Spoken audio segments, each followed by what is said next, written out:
A Divina Comédia, de Dante Alighieri, Purgatório, canto 32. Dante contempla Beatriz, mas logo é chamado pelas três damas, as virtudes teologais, que o fizeram desviar o olhar. Vê o cortejo parar em frente à árvore da ciência, do bem e do mal, sem flores, folhas e fruto, cuja copa cresce à medida que avança para o alto. O grifo leva o carro até ela, e suas folhas, flores e frutos voltam a crescer. Em seguida, Dante adormece e, quando desperta, vê Beatriz sentada em suas raízes. Ela pede-lhe que escreva, quando retornar, aquilo que irá revelar-lhe.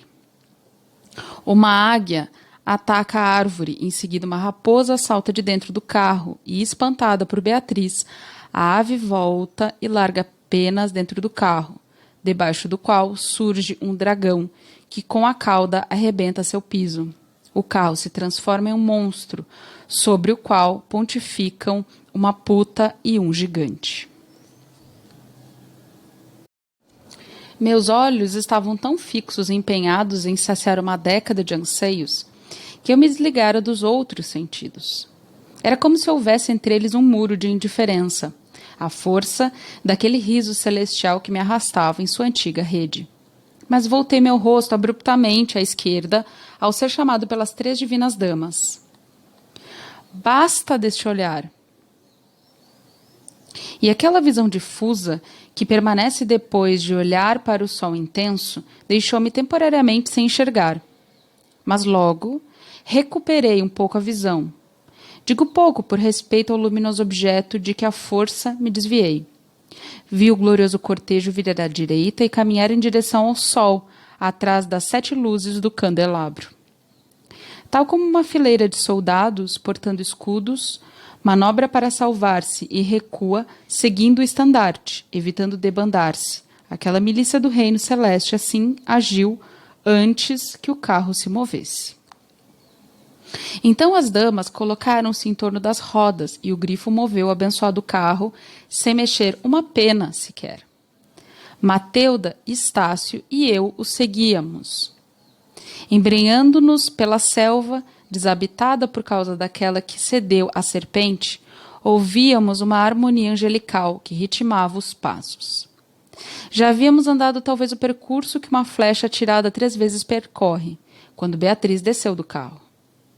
Ouvi murmurarem Adão.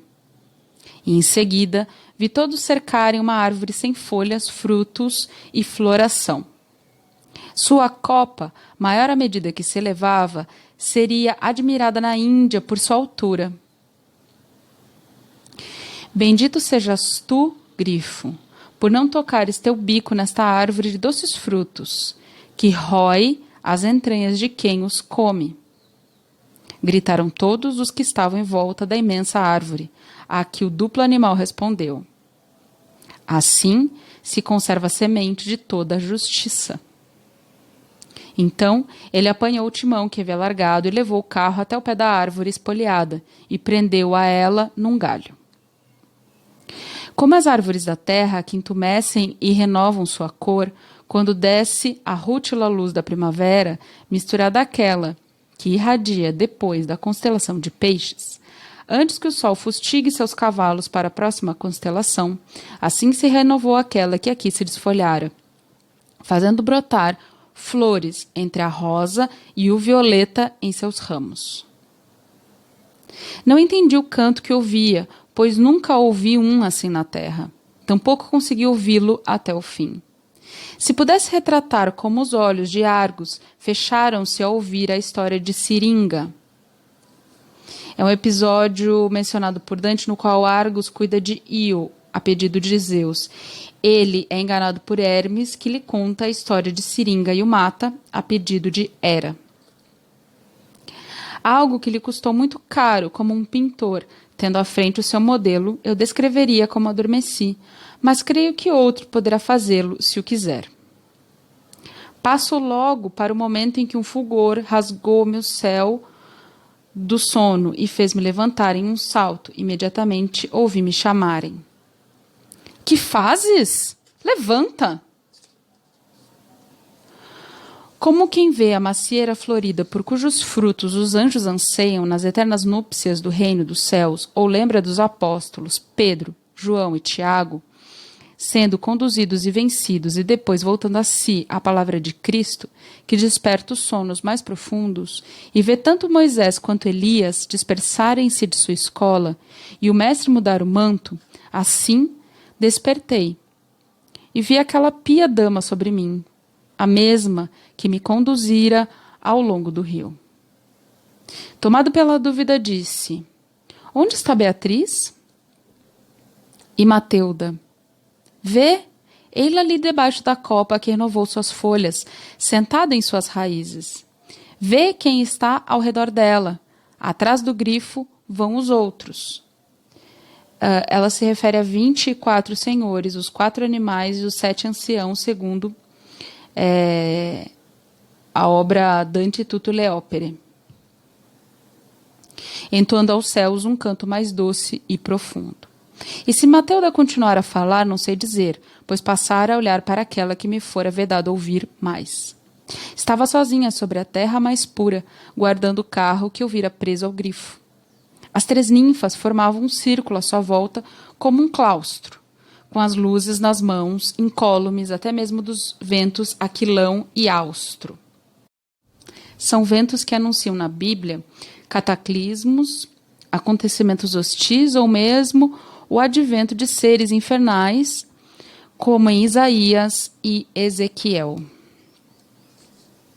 Ficarás pouco tempo aqui e em breve estarás comigo como cidadão eterno daquela Roma, onde Cristo é romano. Para Dante, Roma é o paraíso. Mas para o bem do mundo que vive mal, presta atenção no carro. Ele se refere que o carro seja a igreja. E aquilo que vires escreve quando retornares para lá. Assim falou Beatriz, e eu que obedeço a todos seus comandos, dirigi olhos e mente para onde ela quis. Voando mais rápido que um raio em meio à tempestade, uma águia precipitou-se em direção à árvore, dilacerando-lhe o tronco, derrubando-lhe folhas e flores. Feriu o carro com tanta força que ele balançou como navio na borrasca, que ora é levado a barlavento pelas ondas, ora a sotavento. Depois vi saltar uma famélica raposa de dentro do carro triunfal. Mas, castigando-a por suas culpas, Beatriz pôs o magérrimo animal para correr, que assim o fez o quanto podiam suas forças. Logo depois, pelo mesmo caminho que viera, a águia desce até o interior do carro e deixa cair ali muitas penas. Então uma voz, marcada pela dor mais funda, soou dos céus: ó navezinha minha, de quanto mal estás carregada. Depois abriu a terra debaixo das 2 rodas e vi sair dela um dragão, cuja cauda ferroou o carro. Como uma vespa que arranca o ferrão, ele contraiu a cauda maligna e no fundo do carro algo se partiu. Como brota a grama num solo fértil, o que restou dele foi recoberto, das rodas ao timão, por penas, oferecidas talvez com boa intenção. Tudo isso mais rápido que um suspiro. Assim, transformado, brotaram do alto do edifício santo 3 cabeças e mais 4, uma em cada canto do carro. As primeiras tinham cornos como bois, mas as outras 4, só um, na testa. Monstro como aquele, com 7 cabeças, eu jamais vira. Firme como uma rocha no cume de um monte, uma puta sentara-se sobre ele, libertina, olhando em torno de forma impudica. E para que ninguém atirasse dali, via às suas costas um gigante que a beijava de quando em quando.